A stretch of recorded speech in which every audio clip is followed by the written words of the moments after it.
Let's uncover the treasure and true worth that our Creator has placed inside each of us. And let's unleash the grace that God has given us to make our lives, families, and world a better place. I have often said, the best thing you can do for this world is to give it better people than yourself. In the spirit of that cause, let's give this world a better person than who we used to be, the very best version of ourselves. Remember, healing and revolution from the inside out is about to turn you right side up, if you have been upside down. It is going to turn your scars into stars, your test into a testimony, and your pain into purpose. We are also discovering that life is truly about perspective. How you see something is far more important than what it is you see. We can discover the good if we look for it, just as we can discover the bad in the same way. So let's look for the good. Let's expect the silver lining in every cloud. Let's look for the good thing God is doing in our lives as we trust His promise.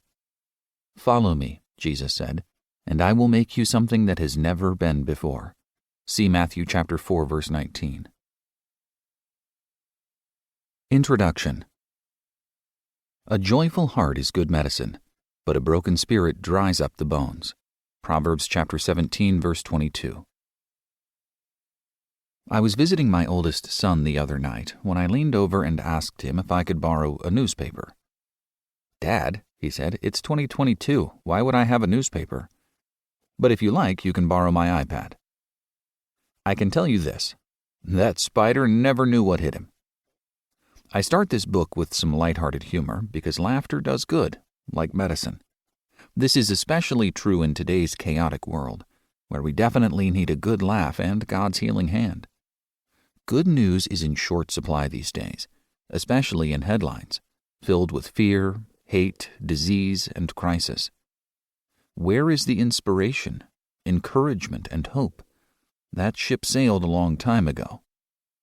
Yet the Bible says, eyes that focus on what is beautiful bring joy to the heart, and hearing a good report refreshes and strengthens the inner being.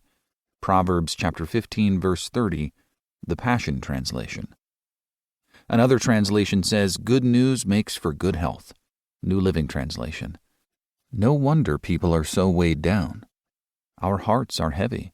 Our minds are weary as they are being flooded with bad news. This is why the gospel changes people's lives. It is the good news of God's love and grace. Notice that verse talks about focus. Whatever we are focused on will bring either joy or sorrow to our lives. This book is dedicated to helping you focus on what is beautiful. Why? Because what we focus on shapes the soul, the mind, the will, the emotions. Early on in the COVID-19 crisis of 2020, when all non-essential businesses were completely shut down, a woman joked, "All the nail salons, hair salons, and beauty salons are closed. It's about to get ugly." Well, kidding aside, life can get ugly, and there are a lot of ugly things in this world. That is exactly what the enemy of our soul wants us focused on, because that is what determines the condition of the soul. In fact, the force that drives all human emotion and interaction is mental health. The state of mind of my life, your life, and the lives of all 8 billion people on earth. Think about it. What we say and do is a product of how we feel, the thoughts and emotions that drive us. This is the temperature of our souls, and some of us are running fevers. Astoundingly, 450 million people worldwide currently suffer from some sort of mental disorder, 46 million in the United States alone. That is 1 in 5 adults. Simply put, we all deal with emotional pain at some level. Most of us know what it is like to feel down or discouraged, depressed or anxious, obsessed or compulsive, abused or addicted, you name it. But better days are ahead for you. This book is all about healing and freeing the soul by understanding the root causes of human suffering, emotional pain, and the spiritual forces behind it all. Indeed, this book will address the dark night of the soul and offer a powerful navigational system that will dissolve fear, self-hatred, bitterness, guilt, anger, and